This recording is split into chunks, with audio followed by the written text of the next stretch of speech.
Hi, this is not the usual format that I like to take with these kinds of things, but I was just here and I had a little bit of time because it's 3:15 in the morning, and on night shift on the weekends I got nothing better to do. So I watched the last episode of Watchmen today. It's December 16th as I'm recording this, so the 15th was the last episode of the first season. Hopefully, there's a second season. Although, I guess one of my biggest takeaways from this show is that it's a very, very, very self-contained story, and in that I don't think if there is a season 2, it's a smart idea to go with Angela Abar where we stopped now, because if she's still the main character, it's going to be a weird transition to try to figure out. So pretty much all of her conflict is done now, with her finding out who her great grandfather was, or her grandfather, him being Hooded Justice, all that stuff, all the reveals, all of the different things that you find out in the series through her main story. It feels like her story especially is pretty self-contained. The ending, I don't want to do too many spoilers on the last episode because I feel like it's a pretty good finale. But I don't. The very, very end of her story leaves a little bit to be mined later.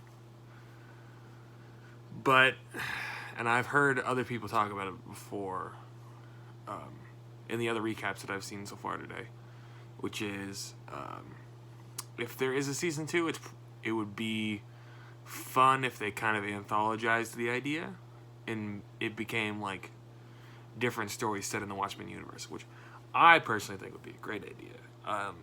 There's so much time in between 1985, when the squid drops in this world. It's not set in the same universe as what some people were introduced to in the Watchmen movie, which is how I was introduced to the whole world of Watchmen.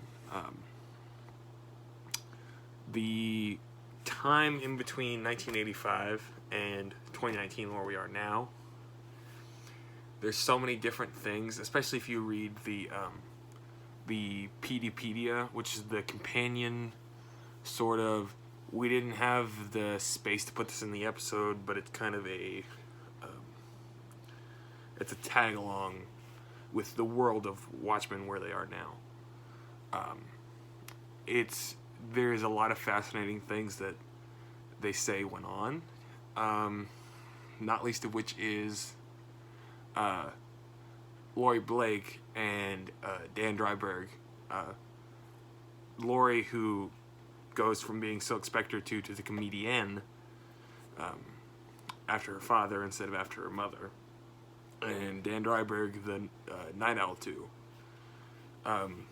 They apparently still went out and adventured some in that space of time, because the immediate aftermath of the event meant that the focus that was on the different vigilantes, that was the main hook of the Watchmen series to begin with, and like the Keene Act and all that kind of stuff, that was not cracked down on hardly at all, because everybody was so worried about the potentially world-ending event. And I will say there were some theories about this show that I got almost completely wrong. One of them, I thought Dan Dryberg was going to show up at some point or another. But then, with reading a lot of the companion pieces, you find out he's still in jail. And I kind of thought that he would be the end teaser. If he wasn't in the series, he would have been like the end teaser to, oh, we might do it as season 2 kind of deal. But no, Dryberg doesn't show up hardly at all.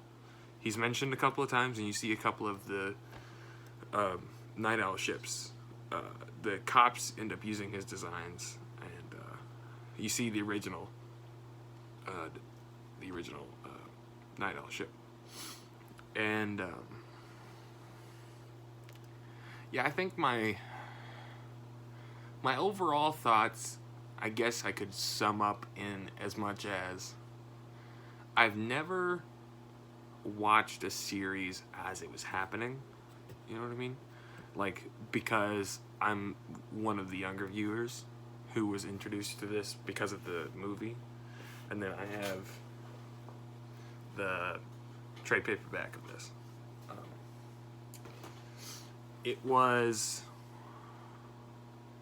This was my first TV series where I wanted to watch it as live as I possibly could. I still ended up being a couple of hours behind every Sunday, but I tried to watch it just about every single Sunday that the episodes released, and it was a new experience, and I understand why people like it. I don't think that there are many other series that could get me to be that way. I know that The Mandalorian is doing that currently, but that one's more because of the communal watching experience of it, instead of, I really, really, really love this show and I want to see what happens as soon as possible. Because I feel like with The Mandalorian, there's especially episode 4 and 5, I thought were just kind of out of place, and it started off so strong with 1, 2, and 3, and then we get to 4 and 5, and it's like, can you please get to some kind of interesting main story? Because there were annoying characters in both of those episodes that took up too much time for what the series started out as. But currently on episode 6, so I'm hoping that episode 7 and so on are going to be good, and hopefully they'll get back to a main story. But Watchmen was the first series where I need to see this right now because I want to know what happens. And the Marvel movie series hit me in the same way, where it's Endgame's coming out in a month. I got to get my tickets now because I want to see what happens. You know, it's I guess a serialization of a story where you're just like, man, I don't want to put this down, but I don't have anything else to see right now. But in terms of the show, I think it's, if you haven't read the comic books and you haven't watched the movie, and I don't believe the movie would put you too far off the course, because I think the show gives you enough information that it's not the same adaptation. You can tell that it's not the same adaptation at all. But I feel like the strength of the show can sometimes rely on, you just have to know who these characters are and not necessarily what they've done. You just have to have an introduction as to what they can do.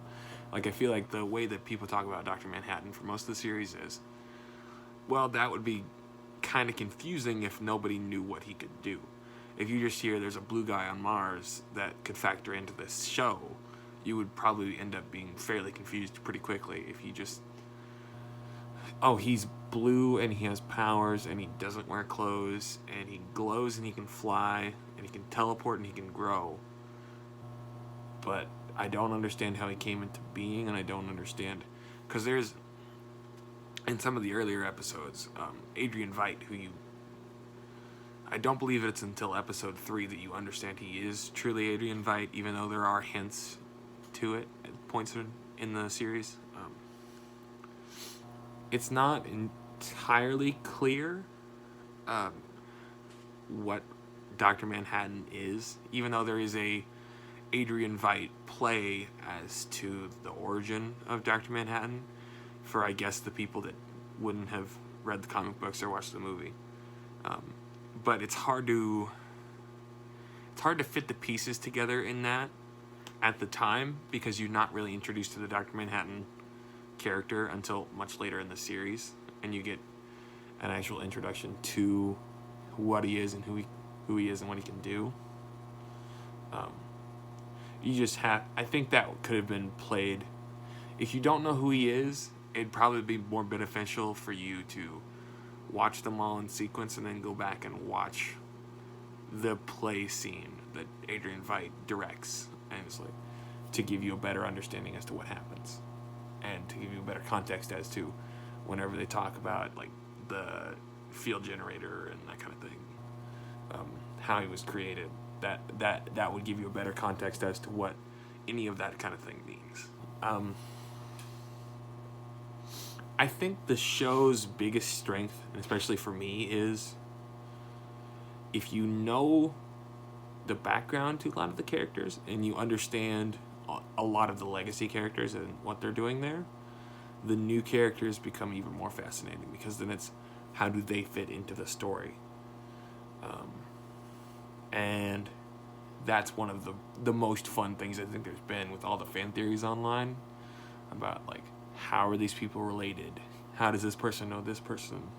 How did any of these events end up in this specific area, in this spot, and why is it happening now in this timeline? And I think that overall, the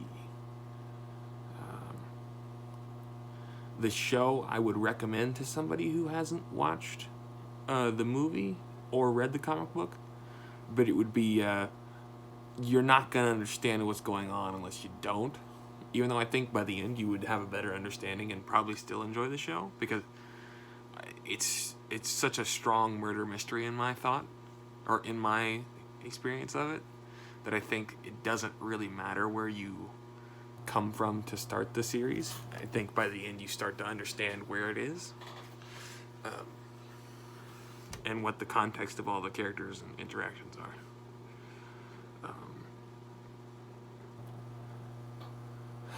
I guess that being said, I don't know many people that have actually watched the show, so everything I see online is incredibly positive, and I think honestly if it was on a network that wasn't HBO, it probably wouldn't have the same quality, but it probably would have a much bigger viewership, because as far as I can tell, most people that have watched it are either really big Watchmen fans, or they are fairly big like HBO or drama fans, and somebody recommended it to them who is a comic book fan, and they were like, oh well, I mean, I can get over some of the weird introductions, like there's just a giant blue guy somewhere, and then this guy is somehow seemingly in the 18th century talking about things, and he's a very eccentric character, and I don't know what's going on.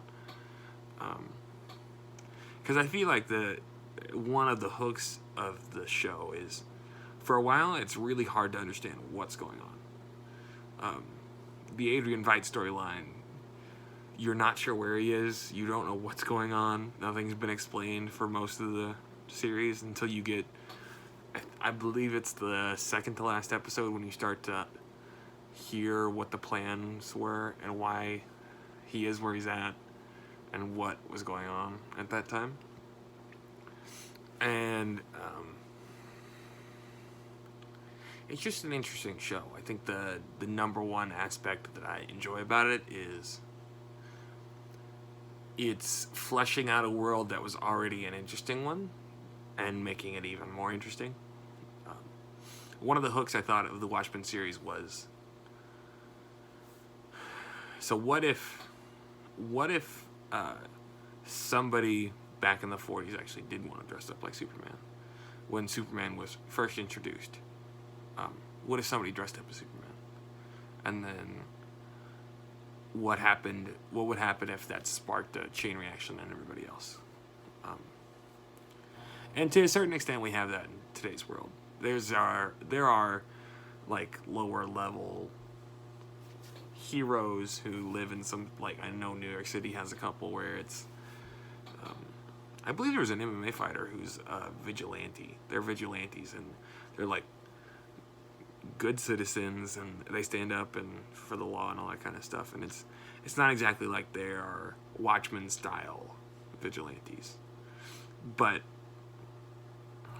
it's a world in which superheroes are kind of fabricated, and when they are fabricated as such, what happens if they go too far? I think that's I think that's the story of why the Keene Act was introduced in the comic book, is what happens if somebody goes too far and the world wants to legislate it, because they feel like they have to get a rein in on these people who are running around adventuring in spandex and don't have any governmental oversight. And then also, to a certain extent, it's also, what if there was a singular godlike being in the universe that we could interact with, and we saw walking around and doing things with our, like, in today's world, we saw that happen. And I think in the show that also is an interesting, it's an interesting thing to see how the world reacts so long after Dr. Manhattan leaves. Because in the comic books, it's, well, now America doesn't have its protector, essentially, and the world kind of freaks out in that, well, what happens if Dr. Manhattan can't be there to stop everything? And that's kind of where the original Adrian Veidt plan comes in, is if I can convince Manhattan to leave and then convince the world that there's a huge threat that's coming our way, we can all band together without Dr. Manhattan in the way and just relying on him, and everybody has to come together and try to combat this alien incursion all together, because nobody knows what's going on or how to fix it. And that's an interesting story. I also think that it's also a little bit of a leap in logic in that the world immediately after the event just goes, oh yeah, we're all friends now. You know, peace everywhere, no big deal, we're all gonna have to fight this together kind of thing. It's very Independence Day-esque, where everybody's like, all right, let's just get everything together and let's fight this thing. Like immediately, just bam, action movie, let's go. But I think going to season 2, I think the best thing about having a season 2 would be there's more world to explore, and that's some of my favorite fiction, is fiction that has a history to it. It's why I believe I loved Star Wars so much first time I saw it.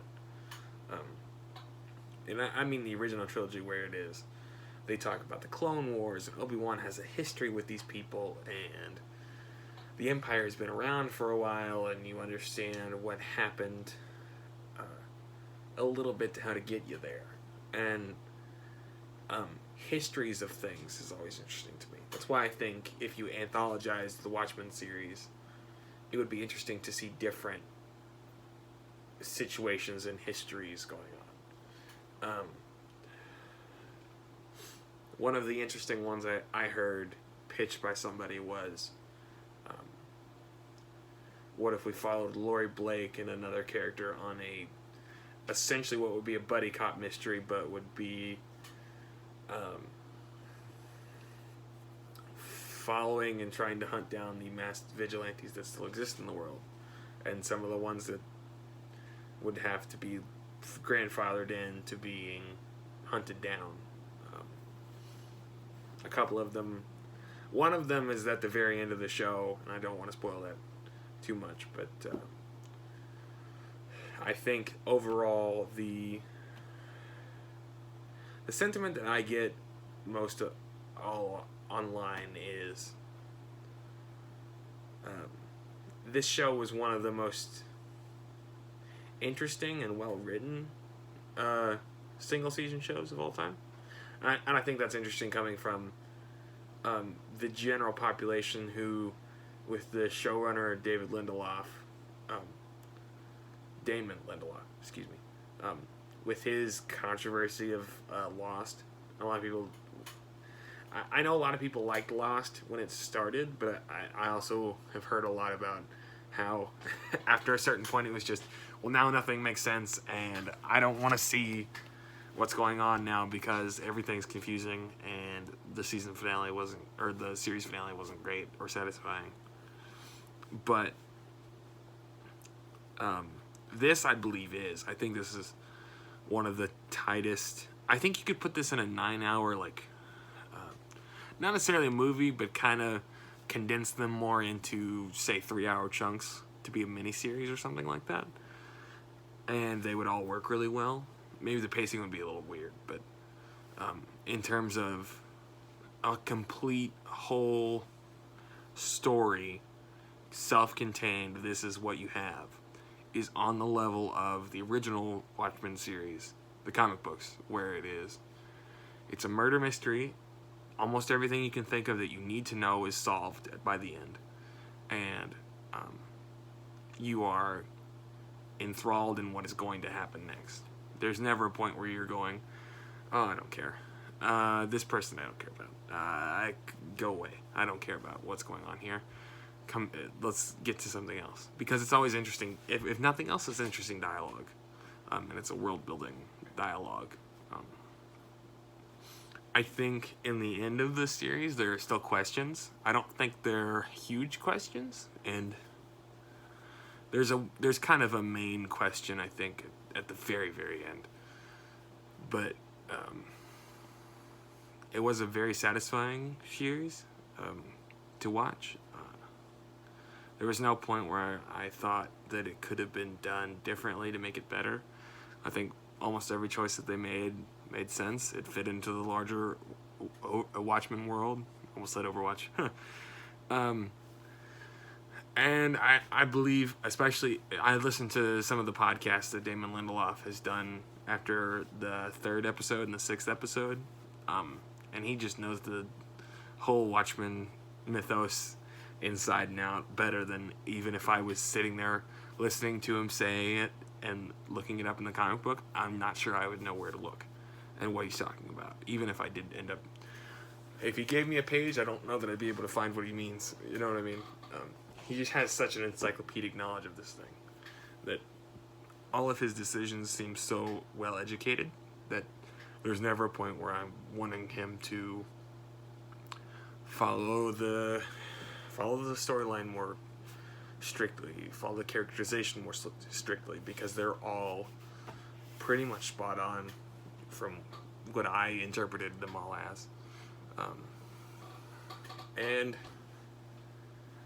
yeah, I mean, I think this is a really, really good show. It's well casted, it's well acted, it's well written. There are some really great shots that I really enjoyed. The effects, I think the effects are kind of spotty in some places. There's one of the characters is quite weird to see the transition on, and then some of the all CG areas are strange to just kind of take in, but the practical stuff is great. The real world sets always look like they would be a real life thing. There's never a point where you're just like, well, that doesn't look like it's a real structure, or that's confusing me, it's taking me out of what's going on here. It's always just, yep, that looks right, cool, that looks like what would be in this world. And I think if you haven't watched it, please go watch it, because I'm going to talk about a couple of spoilers now. Because, and this is just the warning, I'm not going to flash anything on screen because I don't really want to go through and fully edit this thing. I just kind of want to put my thoughts out there and put it up. But spoilers now. The entire Adrian Veidt tie into the end and what they were planning to do with Dr. Manhattan and Lady True's plot, I thought were all impeccably well tied together for where the starting point was. Because it was, well, Adrian Veidt is on some kind of different planet, and I don't know where he is. And I always just assumed he was on Mars, because I figured it was I always thought it was a Dr. Manhattan location, but I I could never figure out what was going on and why he was there. But after the conversation, it's like, oh, well, the birthday cakes are Adrian Veidt's been here for so many years, and he wanted this paradise where he could live to not have to worry about. He wanted his utopia. He talks about wanting his utopia, and one of the lines that Dr. Manhattan says is, "You will see it, but not on this planet." And I thought that was such, or it's something to that effect. It's either in this lifetime or not on this planet, or something along those lines. But I thought it was an interesting, like, well, I mean, you're going to live in your utopia, but it's not going to be where you want, and it's not going to be what you want. And it's also fascinating to see Veidt struggle with that as it goes on, because you see kind of the more, these people don't, and he says it himself later on, these people don't need me, and I don't want to be here because they don't need me. He says the Earth needs him, and it turns out at the end it did. I think one of the best full circle things that goes on is towards the end when Looking Glass and Laurie Blake are with Adrian Veidt and Karnak, and he's saying, "I'm gonna save the world again. Stop your complaining. Don't." Especially when Looking Glass is, "You killed 3 million people in New York. You're a murderer." And he turns around, or he doesn't even turn around. He just says, "Yes, backward hayseed. Now get out of the way. I'm going to save the world twice," or something to that effect. And it's just, he's so convinced that he saved it the first time in the squid, and then he saved everybody from nuclear holocaust. But this is the one where he actually saves the world. Like, now he can actually say that he saved that many people, which is, if they do a season 2, I would much rather it be Laurie Blake and Looking Glass investigating and going with Adrian Veidt to trial, and you kind of follow the Adrian Veidt murder trial of the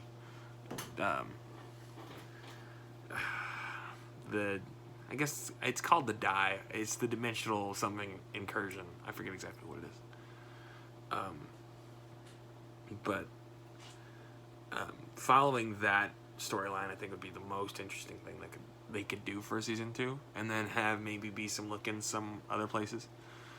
If you focus it on Looking Glass and Laurie Blake, I believe you'd get a lot of Laurie Blake exposition, and we would probably end up seeing Dan Dryberg at that point. I think that would be interesting. And if you have Looking Glass, it would be, I heard some people say it, and I think it'd be an interesting thing, but I don't know if they would want to do it, is if they made Looking Glass the new Rorschach. Because it kind of, during his central episode, like during the episode where you focus solely on him, it kind of starts to be a mystery that he unravels by himself in a Rorschach-esque way. And a lot of people were hoping that in the final episode, he would end up kind of saving the day. Not entirely, but kind of saving somebody and having a bigger role in it, instead of just being kind of just there like him and Laurie Blake are. They kind of just tag along with Adrian Veidt. And at one point, Angela asks Dr. Manhattan, after he sends the 3 of them to Karnak to save the day, she asks, "Why didn't you send me with him?" And all I could think of was, well, I mean, you got to be there to be important. Because Adrian Veidt was important, but Laurie Blake and Looking Glass weren't. Not really. They're not important until the very, very end, where they knock out Adrian Veidt and arrest him. And if you watch the Botchmania series, the wrestling series on YouTube, they have a funny segment where it's, "You talk too much," and it's just all the different wrestlers who talk too much in the ring, and it's just kind of, it's played for comedy. But then one of the lines is, "You talk too much," in the show. It's one of like the only lines that Looking Glass really gets, and I thought it was really funny just for that context. But yeah, I think the Angela Abar ending is, It's ambiguous, and I understand why they would want to pick back up at that point, but I also kind of don't want to see that. Because if she does have Dr. Manhattan's powers, there's nothing for her to use them with now. Unless they decide to use a self-contained... if anything, I just want it to be a self-contained story. I don't want it to be like...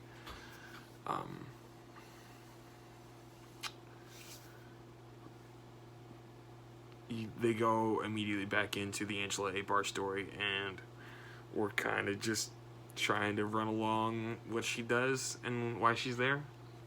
Because I think the strength of this series so far has been that the season was so self-contained that it felt satisfying throughout the entire thing. I don't think there's a single unsatisfactory thing, except maybe there are a couple of questions I think that people might be like, well, why didn't you bring this back up or anything like that? I think it's overall pretty satisfying, especially if you read the ancillary material on PDpedia. I feel like that kind of fills in most of the gaps that you might have questions on. But I just don't find that, because she, you should have seen this by now, but she eats the egg that it seems that Dr. Manhattan left for her so she could inherit his powers, and the final scene is her putting her foot on the water to see if she can walk on water the way that he does.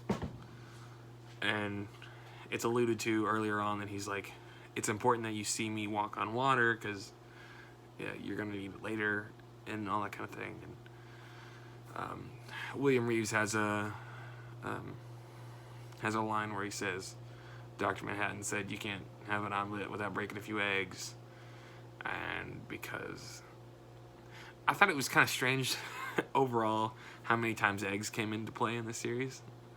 I believe it was the first thing that shows the first title was scrambled eggs in a glass from the bottom that showed a smiley face, and it made the Watchmen logo out of that. I believe that was the first or second episode. But from then on, it was just, there's an egg there, and there's an egg here, and Dr. Manhattan makes an egg here, and drinks it, and it was just kind of a strange, it was a strange through line, but I guess I kind of understand why they did it. But I just think that past the point where we find out if she got his powers or not, I just don't know what you do, because it's either Angela comes out as the new Dr. Manhattan and just goes around and fixing things in the world that she finds to be unjust. But I just don't know. I don't think that's very interesting of a story. There are ways they could make it interesting, but I just don't think that it's interesting enough to warrant the possibility of bringing the show down a level if it's not done right. Even though up to this point I pretty much trust them implicitly as to what they think a good Watchmen story is. And if they do make another season, I won't be complaining. I'd love to see what they come up with. But up until this point, I don't really see where they would go with her. But I'd love to see other characters come back. I find that infinitely fascinating. Like having another Adrian Veidt focused storyline on his actual real life Earth trial on the whole giant squid incident. I think would be interesting. But I like this series more than I think I can really explain, because it's got just such a... It's so comic booky, but like in a really fun, interesting way. The way that the graphic novel is, where it's a takedown of the superhero tropes in so many ways. And so many of these characters get essentially shrunk by other characters who know what those characters are going through. Like Laurie Blake is just constantly shrinking Looking Glass because she's like, mirror guy, go away. I don't know, whatever. Just kind of... Where some people would take him seriously and find him kind of mysterious and interesting, she's just, you wear a mirror on your face. you're just as messed up as I was when I wore masks and did adventuring. You know, she finds such a way to cut at everybody who wears a mask, just because it's so, she understands it, so she knows how messed up they really are. But it's a very interesting story, and I think I don't think it's done that well in the ratings, but I don't think it's for lack of quality. I think yeah, hopefully it will be more popular as we go on. People will start to go back to it. And, hey, you know, now that everything's out, people can binge watch it now. You know, and that would be the way that if I wasn't so interested in it, and if I just had kind of a mild interest in it, I probably would have done that. Because me and my girlfriend Allie watched Game of Thrones that way. We just waited for it to all be done and then binged it all right in a row. And I don't know. I think the future of this series is interesting. I think if there is a season 2, I'd be happy with it. If there's not, I'm not going to be that sad about it, because this is just a great series overall. And to be fair, I was skeptical of this to begin with. To be fair to the show creators, because when I heard about it, the first thing I heard was it's cops in the Watchmen universe, and that's kind of all I heard. So I was like, well, I don't care if it's not got the original characters in it, because I want to see what happens, what happened to them. And they were like, it's set in present day, and I was like, okay, whatever. But then the preview started to come out, and I was like, oh, okay, this is more interesting than I thought it was, because there's more of an impact on the world than I thought there would be. So I guess it's pretty clear that my judgment on these kinds of things doesn't really matter. But yeah, I mean, I think my overall final recommendation is watch it if you feel like you can get a good handle on things.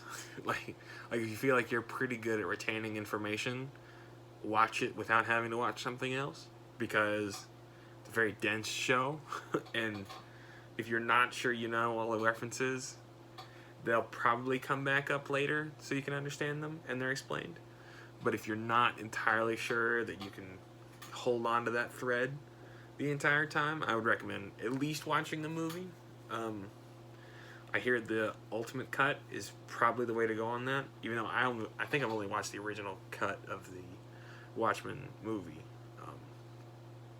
which I enjoy the ending better too, a little bit, than the comic book. But I've heard arguments as to why it's not quite as good, and I can see what they mean. But I think for an overall bringing the world together thought, I think that one makes more sense. Because for those who haven't watched the movie, instead of a giant squid, Ozymandias Adrian Veidt drops a Manhattan bomb, essentially, which is just made out of the same energy that Dr. Manhattan is made out of, and that blows up in New York instead of the giant squid. And I think that one makes a little bit more sense, because then it's a centralized enemy that people understand and know, instead of just, oh, there's a random giant alien thing that dropped in the middle of nowhere, and we have no idea how to get to where it came from, and we have no idea how they knew how to get to where we are. So I just think it's a little bit tighter of an idea. I think they don't do it perfectly, and I think there's a lot of thought put into the alien ending, but I think both work pretty well. But that's pretty much all I can say. Is I would recommend it if you're a fan, definitely watch it. If you are somebody who's interested in it and would be willing to read the comic book or watch the movie first, definitely watch it. If you've never seen either of them, go in cautious, and if the first episode hooks you, I would recommend going to see something else before you finish it, because it's a really dense thing to try to understand.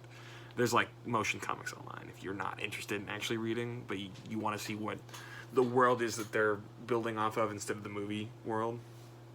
That works too. even though I've never seen one of those. I know they exist. But yeah, I think this has overall been probably my favorite drama show ever. It's definitely my favorite live action show ever, because I can't think of too many other ones. I think maybe Daredevil would be up there, but I think the overall Netflix universe kind of dropped the whole quality ball there towards the end, because they knew they weren't going to get it renewed at all. So I think it's the best superhero show by a mile. Because even as much as I like Daredevil, the writing's just on a completely different level, you know. But I also think the Watchmen series lends itself to that. But yeah, I think definitely if you have HBO, watch it, because I got HBO to watch Game of Thrones, and then I was like, oh hey, there's that Watchmen series coming out. I might watch that. And then I waited long enough to watch it. I was like, yeah, this is about the only other thing on this streaming service that I feel like I'd really want to watch. Because it's not that there's not good things on HBO, but not a lot of them interest me. But I believe that overall this is a great show, and definitely recommend it. There's a lot of fun Easter egg things to go out there and watch too, so there's like a whole experience of the show to watch. So yeah, I know this has been a little different, and I've been dropping the ball a lot lately on trying to make new videos, but with life going on recently, it's been hard to just find time anywhere or find things to talk about, because one of the hallmarks I feel like was, or one of the hallmarks that I wanted to make on this channel was movie reviews, and like I'm doing now, a show review, but I have to do this one by myself because I don't know anybody else who watched it with. But movie reviews and things like that, I think, are going to be a pretty big staple of this channel going forward. And a lot of that has been, well, there's no movies I want to go see, and there's no Marvel movies coming out for another couple months. But I really would like to do one on Rise of Skywalker after it comes out here next week. I think I'm going on the 23rd to watch it. So maybe around Christmas I'll put up a podcast about it. It'll probably be me and Allie again, because we're going to watch it together. But yeah, I have fingers crossed that that's going to be good. 'Cause I was one of the guys who liked The Last Jedi. So yeah, yeah. But going forward, I'd just like to make this more of a consistent thing. Yeah. So this is the first video in a couple months, and the first one I put on of me on Facecam. So I'll talk to y'all later. Hope you have a good night. See ya.